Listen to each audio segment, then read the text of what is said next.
Welcome students, very short process, একদম সহজ করে ভাবো। আজ যে চ্যাপ্টারটা করাবো সেটা হচ্ছে কঠিন অবস্থা, সলিড স্টেট। তো প্রথমে তোমাদের যেটা বুঝতে হবে যে কঠিন দুটো ভাগ আছে, একটা কেলাসাকার কঠিন আর একটা অনিয়তাকার কঠিন। ঠিক আছে, কেলাসাকার কঠিনটা কি না, তুমি যে কোনো একটা কঠিন নাও, ভাবো এই রকম ফর্মে থাকে। এরকম ফর্মে থাকে মানে মানে তোমাকে যদি আমি বলি একটা নুন যদি ভাবো, খাদ্য লবণ যেটা, সেই নুনের দানা যদি তুমি দেখো, একটা নুনের দানা না, সেই একটা নুনের দানা যদি তুমি মাইক্রোস্কোপে দেখো, দেখবে এরকম ঘন আকৃতি। এবার তুমি বলবে তো সেটা তো হচ্ছে না। দেখো, যেখানে কেলাসন পদ্ধতিতে তৈরি হচ্ছে সেখান থেকে তোমার হাতে আসা পর্যন্ত কত হাতে হাতে এসছে, সেটার শেপ নষ্ট হয়ে যেতে পারে। কিন্তু যখন কেলাসন পদ্ধতিতে তৈরি হচ্ছে কোনো কেলাসাকার কঠিন, একদম নির্দিষ্ট জ্যামিতিক আকৃতি থাকবে। যদি একটা নুনের দানা নাও, কি যদি একটা সোডিয়াম ধাতু যদি ভাবা যায়, যে কোনো ক্ষেত্রে দেখা যাবে তার নির্দিষ্ট একটা আকৃতি রয়েছে।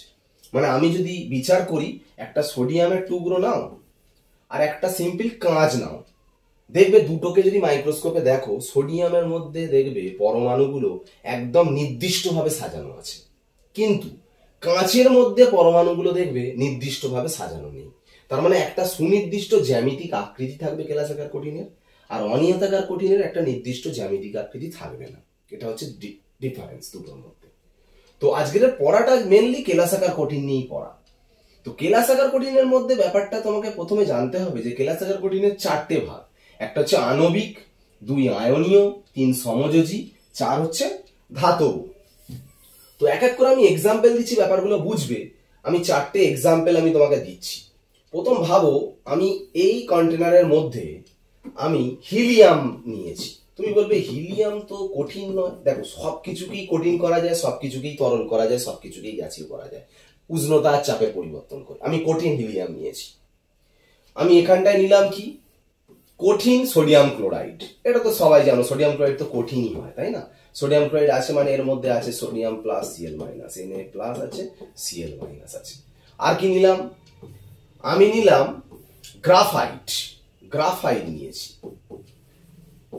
গ্রাফাইট নিয়েছি মানে এইরকম ভাবে কার্বন আছে। আর কি নিলাম? শুধু সোডিয়াম নিয়েছি। এগুলো সোডিয়াম আছে। দেখো, সবাই যেটা দেখলেই বুঝতে পেরে যাবে, এখানটায় দেখো সোডিয়াম আছে মানে শুধু ধাতব পরমাণু আছে, ধাতু আছে। দেখো, সোডিয়াম সোডিয়াম সোডিয়াম সোডিয়াম, ধাতব পরমাণু আছে। এখানটায় দেখো ভালো করে যে NaCl, এই যৌগটার মধ্যে দেখো দুটো পার্ট আছে, একটা Na প্লাস, একটা Cl মাইনাস, একটা ধাতু একটা অধাতু, দুটো মিক্সিং হয়ে আছে, ওই জন্য ক্যাটায়ন অ্যানায়ন হয়ে আছে। তার মানে এর মধ্যে যেটা আছে সেটা হচ্ছে ধাতব পরমাণু আছে, ধাতব পরমাণু। এর মধ্যে কিন্তু কি আছে বলতো, প্লাস মাইনাস ক্যাটায়ন অ্যানায়ন রয়েছে, মানে আয়ন আছে। তার মানে যেটা আয়ন আছে, যৌগ রূপে আছে প্লাস মাইনাস, সেটা আয়নীয়। আর যেটা শুধু একটা ধাতু রয়েছে, ঠিক আছে, সেটা কিন্তু ধাতব হচ্ছে। তার মানে এই দুটো একদম সিম্পল, দেখলেই বুঝতে পারছো। এই দুটো বলি, এখানটায় যেটা থাকবে সেটা হচ্ছে অধাতব পরমাণু বা অণু। অধাতব পরমাণু বা অণু। এখানেও সেম একই জিনিস, এইটাই থাকে, অধাতব পরমাণু বা অণু। তাহলে এইটার মধ্যে ডিফারেন্সটা কোথায়? এখানটায় এর সাথে এই পরমাণুর সাথে এই পরমাণু না এরকম সমযোজী বন্ধন হয়ে থাকে, যেটা এখানে থাকে না। এটার সাথে এটার কোনো বন্ড ফরমেশন নেই, সমযোজী বন্ধন হয় না। তাহলে এটা সমযোজী বন্ধন হয়ে আছে বলে ওই জন্য সমযোজী বা নেটওয়ার্ক বলছি। তাহলে এই দুটোর মধ্যে ডিফারেন্স তোমাকে যদি এক্সাম্পল হিসাবে দেয়, তুমি কি করে ভাববে? তো সেই জন্য এইটার কটা এক্সাম্পল তোমাকে মনে রাখতে হয়। একটা হচ্ছে গ্রাফাইট, 2 নম্বর হচ্ছে হিরক, 3 নম্বর যদি বলা হয় সিলিকা, SiO2 যেটাকে কোয়ার্টজ বলে, বোরন নাইট্রাইড, সিলিকন কার্বাইড, এই সবগুলো হচ্ছে এই এক্সাম্পলের মধ্যে পড়বে, তুমি একটু মনে রাখবে। বাকি অধাতব পরমাণু বা অণু হলে কিন্তু এই এক্সাম্পলের মধ্যে পড়বে। তাহলে এই 4টে ভাগ বুঝতে পারলে। দেখো, এবার আণবিকের মধ্যে 3টে ভাগ করছে। মানে এই আণবিক যেটা, এটা আণবিক পড়ছে, বুঝতেই পারছো, এটা ধাতব পরমাণু আছে বলে ধাতবের মধ্যে পড়ছে, এটা সমযোজী বন্ধন আছে বলে সমযোজীর মধ্যে পড়ছে, আর এটা তো প্লাস মাইনাস আয়ন ফর্মে আছে বলে আয়নীয়র মধ্যে পড়ছে। আর এটা প্রায় সেম, কিন্তু সমযোজী বন্ধনে আছে বলে সমযোজীর মধ্যে পড়ছে, এটা তার মানে পড়ছে আণবিকের মধ্যে। এবার আণবিকের আবার তিনটে ভাগ করেছে, মানে এইটার অ্যাকচুয়ালি তিনটে ভাগ। এটা একটা ক্যাটাগরি, আরো দুটো ক্যাটাগরি আমি বলছি। যেমন দেখো, আমি এখানটা একটু মুছছি, শুধু এইটা নিয়ে আমি আলোচনা করব, শুধু আণবিকের যে তিনটে ভাগ আমি সেইটা নিয়ে এবার আলোচনা করব। দেখো ভালো করে শোনো, এটা একটা এঁকেছি, আর একটা আঁকলাম সালফার ডাইঅক্সাইড। ধরো এখানে তুমি সালফার ডাইঅক্সাইড নিয়েছো, এখানটায় নিয়েছো H2O মানে জল, মানে বরফ, কঠিন অবস্থা মানে বরফ। দেখো এখানটায় কোনো প্লাস মাইনাস চার্জ নেই, এখানটায় থাকার কথা না, ধাতু তো নেই, ধাতু নেই। হ্যাঁ, কিন্তু এই যে বন্ধন, সমযোজী বন্ধনের মধ্যে ও বেশি তড়িৎ ঋণাত্মক হওয়ার জন্য ইলেকট্রন এর দিকে সরে যায় একটু বেশি বলে এর মাথায় ডেল্টা মাইনাস, এর মাথায় ডেল্টা প্লাস হয়। এইরকম যে ডেল্টা প্লাস ডেল্টা মাইনাস হচ্ছে, তার জন্য কিন্তু এখানের মধ্যে একটা অ্যাট্রাকশন কাজ করছে। এও তাই, এখানটা ডেল্টা মাইনাস, এখানটা ডেল্টা প্লাস হচ্ছে, তাহলে এর মধ্যে একটা অ্যাট্রাকশন কাজ করছে। তাহলে এই অ্যাট্রাকশনটার নামটা আমি কি দিচ্ছি? Dipole dipole attraction. ওই জন্য এটা ধ্রুবীয়র মধ্যে পড়ছে, মানে বন্ডটা ধ্রুবীয় হচ্ছে, প্লাস ডেল্টা মাইনাস। এখানটা ধ্রুবীয়, কিন্তু তোমরা দেখবে একটা জিনিস ভালো করে বলি, যে হাইড্রোজেন পরমাণু যদি পৃথিবীর সব থেকে হাইয়েস্ট তড়িৎ ঋণাত্মক মৌল fluorine, second highest oxygen, third highest nitrogen, এদের সাথে যদি যুক্ত থাকে, যেমন এখানে এইটা দেখো এর সাথে যুক্ত আছে সেকেন্ড হাইয়েস্টের সাথে, তখন সেই বন্ডের পোলারিটি এত বেশি হয়, এই ধ্রুবীয়তা মানে ডেল্টা প্লাস ডেল্টা মাইনাস ক্যারেক্টারটা এতটা বেশি হয়, এই অ্যাট্রাকশনটার নাম তখন আর ডাইপোল ডাইপোল নাম না দিয়ে হাইড্রোজেন বন্ধন বলা হয়। ওই জন্য হাইড্রোজেন বন্ধন ভাগের মধ্যে পড়ছে। তার মানে এটা সেম আণবিকের মধ্যেই, কিন্তু এটা যেহেতু ওটা এইটা ও পরমাণুর সঙ্গে যুক্ত, ওই জন্য এইটায় যে অ্যাট্রাকশনটা কাজ করছে হাইড্রোজেন বন্ধন, আর এখানটায় যে অ্যাট্রাকশনটা কাজ করছে ডাইপোল ডাইপোল অ্যাট্রাকশন। আর এখানটায় কোনো তো অ্যাট্রাকশন কাজ করছে না, মানে এখানে যে অ্যাট্রাকশনটা কাজ করবে সেটা হচ্ছে van der Waals force of attraction. ঠিক আছে, এইটা সব কটা বললাম। আচ্ছা, আয়নীয়র মধ্যে আমি যে বোর্ডে এঁকেছিলাম, যখন Na+Cl- দুটো অপোজিট আয়ন থাকলে তাদের মধ্যে কি কাজ করবে? ইলেকট্রোস্ট্যাটিক ফোর্স অফ অ্যাট্রাকশন, স্থির তাড়িতিক আকর্ষণ বল। সমযোজীর মধ্যে তো সমযোজী বন্ধনটাই একটা আকর্ষণ। ধাতব যেটা আনলাম, ধাতুর মধ্যে তো ধাতব বন্ধনটাই একটা অ্যাট্রাকশন। এগুলো অ্যাট্রাকশন, ঠিক আছে। এবারে তোমাকে একটা জিনিস বুঝতে হবে, যে কেলাস বলছি, কেলাস একটা কঠিন বলছি, এখানে যে জিনিসটা জানতে হবে সেটা হচ্ছে ক্রিস্টাল বা কেলাসটা কি। দেখো এটা একটা ক্রিস্টাল, গোটাটা একটা ক্রিস্টাল বা কেলাস বলে। মানে সহজ ভাষায় যদি বলা যায়, একটা দানা, যেটা আগেও বলছিলাম যে একটা নুনের দানা ভাবো, সেই একটা নুনের দানা হচ্ছে একটা কেলাস, মানে এটা ভাবো এটা একটা নুনের দানা।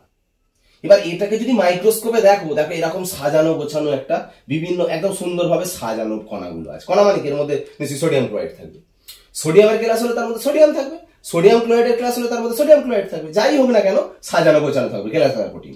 অনিয়তাকার প্রোটিনে সাজানো গোছানো থাকে না। তো এখন কথা হচ্ছে, এই যে সাজানো গোছানো আছে, এই যে একটা দানা, এর মধ্যে কিন্তু অসংখ্য সোডিয়াম ক্লোরাইড আছে। এগুলো সবই তো সোডিয়াম ক্লোরাইড, এই যে লাল লাল যেগুলো করা আছে সেগুলো সব সোডিয়াম ক্লোরাইড আছে, Na+Cl- ফর্মে। এখন এই যে কিউব অর্থাৎ ঘনকাকার আকৃতি দেখছো, এটাকে যদি মাইক্রোস্কোপে দেখো, দেখো এর মধ্যেও দেখো আবার ছোট ছোট কয়েকটা ঘনক আছে। এটা একটা ঘনক, এর পিছনে একটা ঘনক, এখানে একটা ঘনক, এখানে একটা ঘনক, সব জায়গায় দেখো একটা করে ঘনক আছে।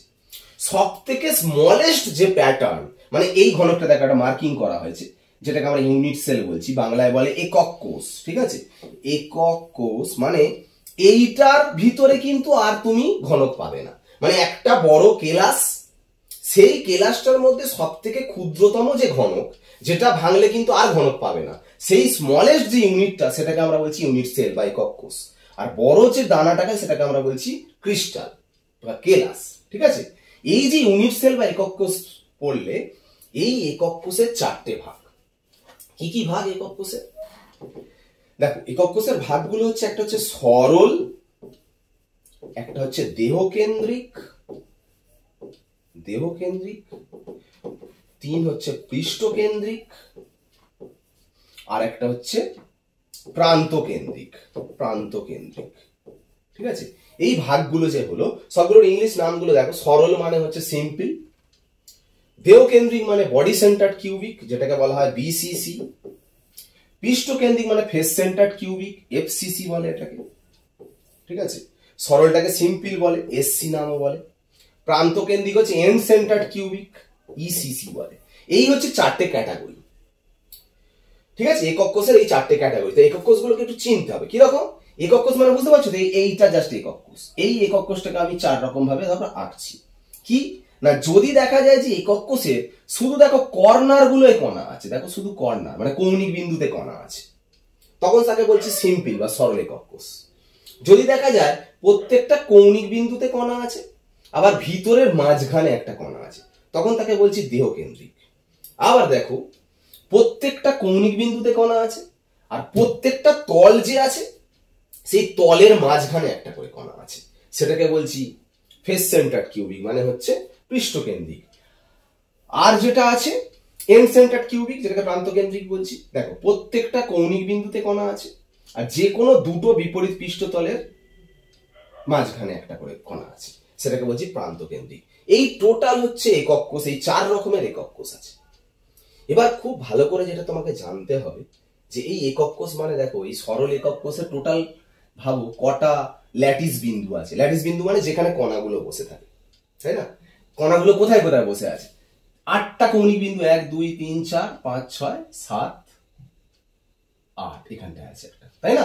এই 8টা কৌণিক বিন্দুতে 8টা কণা আছে, মানে 8টা কণা আছে, 8টা কৌণিক বিন্দু আছে। এই 8টা কৌণিক বিন্দুতে যে কণাগুলো রয়েছে ওই জন্য ল্যাটিস পয়েন্ট 8টা।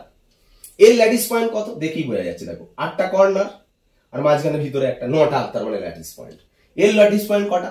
8টা, আর প্রত্যেকটা পৃষ্ঠতলে একটা করে ল্যাটিস পয়েন্ট আছে। কটা পৃষ্ঠতল থাকে একটা ঘনকে? 6টা, মানে 8 + 6 মানে 14টা। এর 8টা, আর যে কোনো দুটো বিপরীত পৃষ্ঠতলে দুটো, আর 2 10টা ল্যাটিস পয়েন্ট। কিন্তু এবারে মেন জিনিসটা তোমাদের শিখতে হবে, যেটা কণা সংখ্যা নির্ণয়, ঠিক আছে? Number of particles in various types of cubic unit cell. Number of particles in various type of cubic unit cell, এটা তোমাকে জানতে হবে, ঠিক আছে? দেখো ভালো করে শোনো কিরকম। আমি একটা ছবি এঁকে দেখাচ্ছি, দেখো।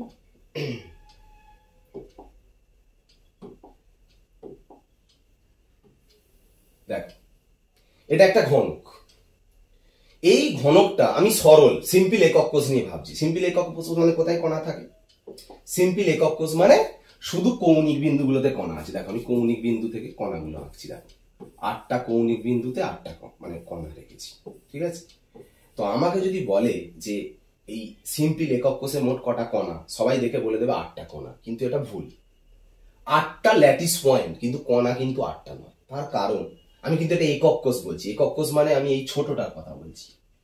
তার পাশে কিন্তু আরেকটা একক কোষ আছে, এর পিছনে একটা একক কোষ, তার সামনে একটা একক কোষ, এখানে একটা একক কোষ, বিভিন্ন একক কোষ কিন্তু পিছনে সামনে করে আছে। তা ভাবো এই যে আঁকা হয়েছে, এইখানটায় যদি আমি আরেকটা ঘনক আঁকি, দেখো আমি পেন দিয়েই ব্যাপারটা বলছি, দেখো এখানটাই আমি নিজে এঁকেও বলছি ব্যাপারটা, ভালো করে দেখো। এই যে ঘনক ভাবো, আমি যদি এর পাশে যদি আরেকটা ঘনক আঁকি, ভাবো এখানটায় ধরো কণা আছে, তাহলে দেখো তো এই ঘনকটারও এই কণাটা কমন, এই ঘনকটারও এই কণাটা কমন। তাহলে এর পিছনে ধরো আরেকটা ঘনক আছে, তারও কমন। এর পিছনে ভাবো আরেকটা ঘনক আছে, তারও কমন। দেখো এখানে 4টে ঘনক আছে, 4 জনেরই কিন্তু এই কণাটা কমন। তাহলে এর মাথার উপরে যদি আমি আরো 4টে এরকম ঘনক আঁকি, তার মানে এই কণাটা কজনকে শেয়ার করছে বলতো? 8টা ঘনককে শেয়ার করছে। ভালো করে দেখো, তাই না?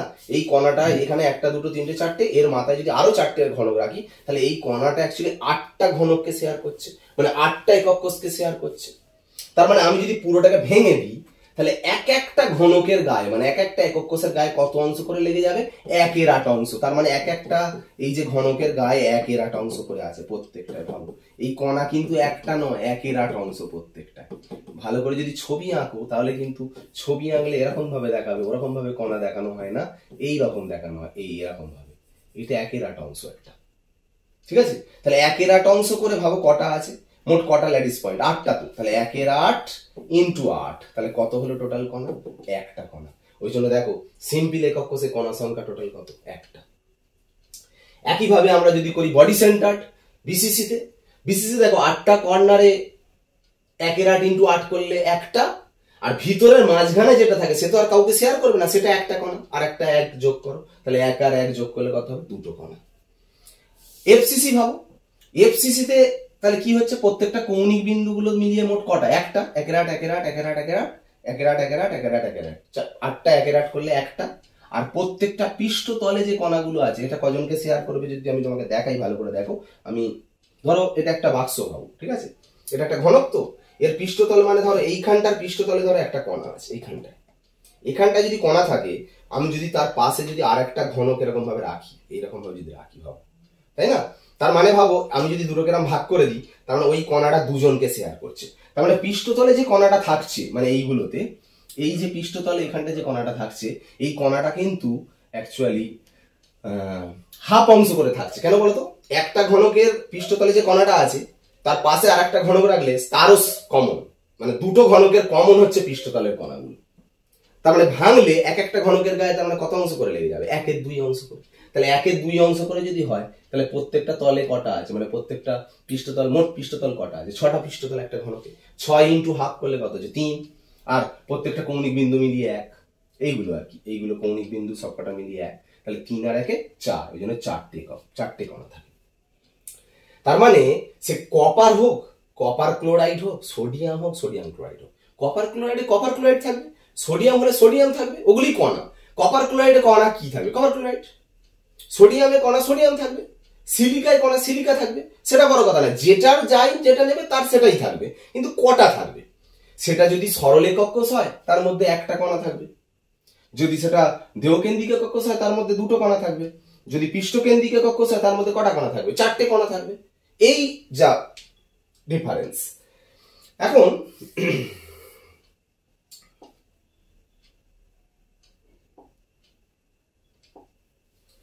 এখন আমি যদি এবার বলি এই কণা সংখ্যা শেখার পরে, যে এই তো এটা ছিল টোটাল ক্রিস্টাল মানে কেলাস, তার যে এই একক কোষের এই 4টে ভাগ, এই যে কেলাসটা বললাম, দেখো আমি ঘনক বললাম, কেন? ঘনক ছাড়া কি আর কেলাস হয় না? কত ধরনের কেলাস হয় দেখো, এত ধরনের কেলাস, 7 রকমের। দৈর্ঘ্য প্রস্থ উচ্চতা তিনটি যদি সমান হয়, আর দৈর্ঘ্য আর প্রস্থর মধ্যে যে কোণ, প্রস্থ আর উচ্চতার মধ্যে যে কোণ, দৈর্ঘ্য আর উচ্চতার মধ্যে যে কোণ, আলফা বিটা গামা, সব যদি 90 ডিগ্রি হয়, তখনই সেটা একমাত্র কিউবিক হবে, মানে হচ্ছে তোমার ঘনক হবে, তাই না? এতক্ষণ যেটা ঘনক ছবি দেখাচ্ছিলাম। কিন্তু যদি দেখা যায় দৈর্ঘ্য প্রস্থ উচ্চতা সমান হয়েছে, কিন্তু একটা অ্যাঙ্গেল যদি আলাদা হয়, তখন তার নাম ট্রাইগোনাল। এই দুটো দেখো, দুটি গোনাল গোনাল আছে, মানে এটা টেট্রাগোনাল, এটা হেক্সাগোনাল। এইভাবে মনে রাখার সুবিধার জন্য এইভাবে করা হয়েছে। টেট্রাগোনাল হেক্সাগোনালে দেখো বাহু দুটো অসমান, দেখো একটা বাহু অসমান, একটা বাহু অসমান, দুটো গোনাল, এটাও গোনাল এটাও গোনাল, একটা বাহু অসমান, এর কোণগুলো সব সমান, এর কোণ একটা অসমান, ওই জন্য এটা টেট্রাগোনাল, এটা হেক্সাগোনাল। তারপরের গুলো দেখো সব ইক ইক ইক, এটা অর্থরম্বিক, এটা মনোক্লিনিক, এটা ট্রাইক্লিনিক। ইক গুলো কি? সবার বাহুগুলো অসমান, দেখো এরও সবকটা বাহু অসমান, এরও সবকটা বাহু অসমান, এরও সবকটা বাহু অসমান, এর সবকটা কোণ সমান, এর একটা কোণ অসমান, এর সবকটা কোণ অসমান, ওই জন্য এটা অর্থরম্বিক, এটা মনোক্লিনিক, এটা ট্রাইক্লিনিক। এটা মনে রাখার সুবিধার জন্য এতগুলো ক্লাস হয়, মানে 7 রকমের হয়। 7 রকমের ক্লাসে আবার একক কোষ কত ধরনের হয়? 4 রকমের। তাহলে 7 রকমের ক্লাসে 4 রকমের একক কোষ মানে 4 7 28 রকমের টোটাল হতে পারে ক্রিস্টাল। কিন্তু সব কেলাসের একক কোষ এখনো পর্যন্ত আবিষ্কৃত হয়নি। বিজ্ঞানী ব্র্যাভেসের ক্ষেত্রে, মানে ব্র্যাভেস যিনি আবিষ্কার করেছেন, টোটাল 14টা আবিষ্কার করেছেন। যেমন কিউবিক, সরল, দেহকেন্দ্রিক আর পৃষ্ঠকেন্দ্রিক আবিষ্কার হয়েছে। ট্রাইগোনালের ক্ষেত্রে সরল আবিষ্কার হয়েছে। অর্থরম্বিকের ক্ষেত্রে একমাত্র সবকটা আবিষ্কার হয়েছে। সব মিলিয়ে দেখা গেছে সরল 7টা, বিসিসি 3টে, পৃষ্ঠকেন্দ্রিক 2টো, প্রান্তকেন্দ্রিক 2টো, মিলিয়ে মোট 14টা আবিষ্কার হয়েছে, যেটাকে বলছি ব্র্যাভেস ল্যাটিস। ঠিক আছে? তো এবারে আমি একটা ছোট্ট কথা বলছি, আমি এইটা পরের ক্লাসে আমি এইটার উপরে কেমন কোশ্চেন অ্যান্সার হয় সেই নিয়ে আমি আলোচনা করব। তবু আমি একদম না বললে নয়, আমি দুটো কোশ্চেন নিয়ে আমি একটু জাস্ট আলোচনা করে নিচ্ছি। একটু দেখো যে কিরকম ধরনের কোশ্চেন দেয়। ধরো সাপোজ তোমাকে বললো একটা ক্রিস্টাল, সেই ক্রিস্টালে এ আর বি আছে, ভাবো। কণা মানে এ বি দু রকম তো থাকতে পারে। সোডিয়াম ক্লোরাইড যেমন সোডিয়াম আছে, আবার ক্লোরাইড আছে, তাই না? একটা ক্রিস্টালের মধ্যে এ আছে বি আছে। সাপোজ তোমাকে বলে দিল এ আছে কৌণিক বিন্দুগুলোতে। এ কোথায় কোথায় আছে? কৌণিক বিন্দুগুলোতে, সব কৌণিক বিন্দুগুলোতে। আর বি কোথায় কোথায় আছে? সব পৃষ্ঠ কেন্দ্রগুলিতে, সব পৃষ্ঠ কেন্দ্রগুলিতে। তাহলে যৌগের সংকেত কি হবে? দেখো কৌণিক বিন্দু টোটাল কটা? 8টা কৌণিক বিন্দু। একটা কৌণিক বিন্দুতে 1/8 করে থাকে, তাহলে 8টা কৌণিক বিন্দুতে কণা কটা? 1/8 ইন্টু 8 মানে একটা কণা। তার মানে টোটাল এ কণা হচ্ছে তার মানে একটা। আর পৃষ্ঠ কেন্দ্র পৃষ্ঠকেন্দ্র মানে প্রত্যেকটা তলের মাঝখানে হাফ করে থাকে, যেটা 6টা পৃষ্ঠ তল আছে, তাহলে 6 ইন্টু হাফ করলে মোট কটা কণা? 3টে কণা, সেটা হচ্ছে বি কণা থাকছে। তাহলে এ কণা একটা, বি কণা 3টে, মানে এ আর বি এর অনুপাতটা করলে কত হবে? 1:3। তার মানে যৌগের সংকেত হবে AB3। এই ধরনের কোশ্চেন। আর কি? আর কোশ্চেন হচ্ছে তোমার, ধরো সোডিয়াম একটা ক্রিস্টাল নিয়েছি, তার বলা হলো যে 4.6 গ্রাম নিয়েছি সোডিয়াম, এর মধ্যে কতগুলো একক কোষ থাকবে? এরকম একটা কোশ্চেন দিয়েছে। সোডিয়াম 4.6 গ্রাম নিয়েছো, তার মধ্যে কতগুলো একক কোষ থাকবে? একক কোষ কতগুলো থাকবে? একক কোষের সংখ্যা, একক কোষের সংখ্যা। শোনো, ভালো করে শুনবে। সোডিয়ামের পারমাণবিক গুরুত্ব সবাই জানো 23। যার পারমাণবিক গুরুত্ব যত হয় তার মধ্যে কতগুলো সোডিয়াম পরমাণু থাকে? অ্যাভোগাড্রো নাম্বার, সেটাকে আমি এন দিয়ে প্রকাশ করছি বা এন এ দিয়ে প্রকাশ করছি, অ্যাভোগাড্রো নাম্বার। তাহলে 1 গ্রামের মধ্যে কত থাকবে? Avogadro number by 23। আর কত গ্রাম বলেছে? 4.6। তাহলে 4.6 গ্রামের মধ্যে কত থাকবে? Avogadro number by 23 into 4.6। এতগুলো কি থাকছে? সোডিয়াম পরমাণু থাকছে। কিন্তু বলছে একক কোষ কত? অবশ্যই তোমাকে এখানে পোস্ট কোশ্চেনে বলে দেবে এটা কি কেন্দ্রিক। ধরো সাপোজ বলে দিল পৃষ্ঠকেন্দ্রিক, বলে দিয়েছে, এটা বলে দেবে অবশ্য পরীক্ষায়, এফসিসি পৃষ্ঠকেন্দ্রিক। পৃষ্ঠকেন্দ্রিক মানে কি? একটা একক কোষে কটা কণা? 4টে কণা। তাহলে 4টে কণা আছে একটা একক কোষে, তাহলে একটা কণা আছে 1-এর 4টে একক কোষে, আর এতগুলো কণা আছে কটা একক কোষে? তাহলে ইনটু করে এটা দিলে এটা অ্যান্সার হয়ে যাচ্ছে। ওকে, আমি শুধু এইটা হচ্ছে অ্যান্সার হয়ে যাচ্ছে। এটা আরো ডিটেলসে আমি বিভিন্ন কোশ্চেন অ্যান্সার পরের দিন আলোচনা করব। বিভিন্ন এমসিকিউ কোশ্চেন, বিভিন্ন এন্ট্রান্স বা বোর্ড লেভেলে যেমন কোশ্চেন হয়, সেই কোশ্চেন ধরে এই ক্লাসের উপর কোশ্চেন অ্যান্সার আলোচনা করবো। ওকে।